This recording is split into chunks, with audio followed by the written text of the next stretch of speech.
नमस्कार। डर की एक सच्ची कहानी के साथ मैं संजना शर्मा आप सभी का स्वागत करती हूँ।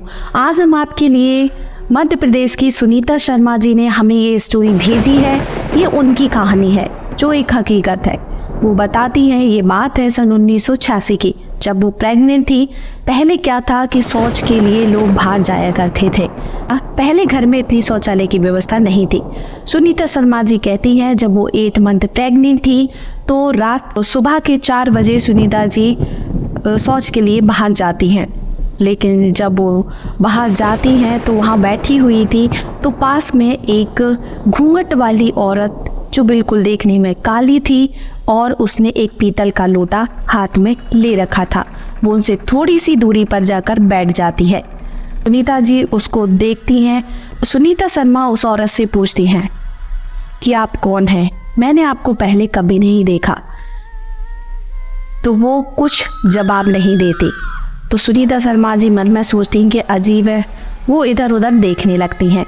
थोड़ी देर बाद जब वो वहाँ देखती हैं तो वो औरत गायब थी। वो थोड़ा सा डर जाती हैं, लेकिन जब वो घर आती हैं उसके 1 घंटे बाद उनका डिलीवरी पेन स्टार्ट हो जाता है और आधे घंटे के अंदर उनकी डिलीवरी हो जाती है।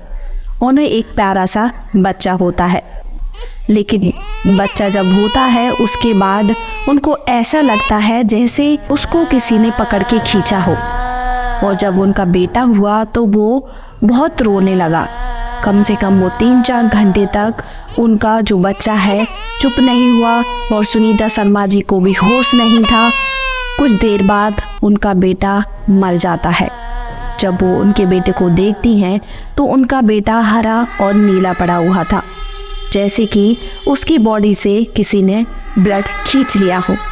सुनीता शर्मा जी बहुत दुखी होती हैं अपने बेटे की मौत से, लेकिन उनको भी होश नहीं था और परिवार वालों को भी समझ में नहीं आ रहा था कि आखिर ऐसा क्या हुआ है। जब सुनीता शर्मा जी को 4-5 घंटे बाद थोड़ी होश में आती है, 4 बजे जो बाहर गई थी वो घटना अपने पति को बताती हैं। जब उनके पति ये बात सुनते हैं और हैरान रह जाते हैं। फिर वो एक पास में जो तांत्रिक रहते थे, जब वो तांत्रिक के पास जाते हैं तो तांत्रिक उनसे कहते हैं, पहले जाकर ये भभूत अपनी पत्नी को खिला कर आओ।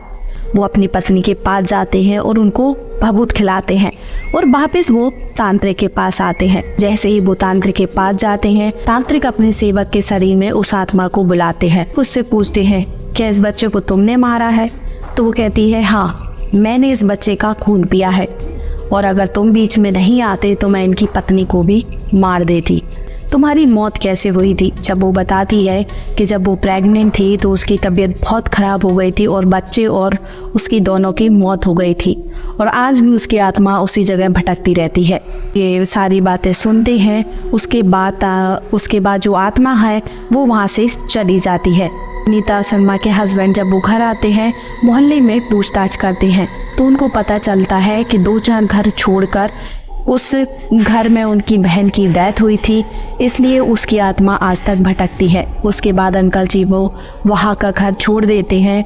सुनीता जी भगवान का शुक्रिया अदा करती हैं कि उनकी जान बच गई और वो आज सही सलामत है। अगर आपको हमारी कहानियाँ अच्छी लगती हैं और आप अपनी स्टोरी हमें भेजना चाहते हैं तो हमारी जीमेल आईडी पर आप हमको भेज सकते हैं।